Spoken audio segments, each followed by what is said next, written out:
At the Boston Hill Center, it was an old retail mall, and the group that bought it wanted to remodel it. As they started to clean up the outside of the building, they realized that the brick was in pretty poor shape. So we gave them the price for just standard driving on the building.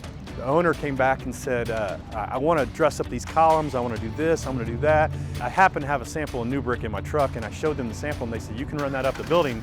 And we made vertical columns to mimic the brick that was on the existing building down low. The lower 2 foot of the building, the tile had been broken and cracked over the years. Asked Drive It, can we make one that's 8 inches tall, 16 inches long? And he's like, well, I don't know, why not? We'll try.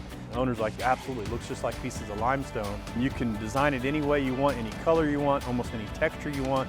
And you can mimic about any product that's already out there and get your CI requirements, the durability that they really want on these buildings. So it brought it back more towards the way the building probably could have or should have looked to start with.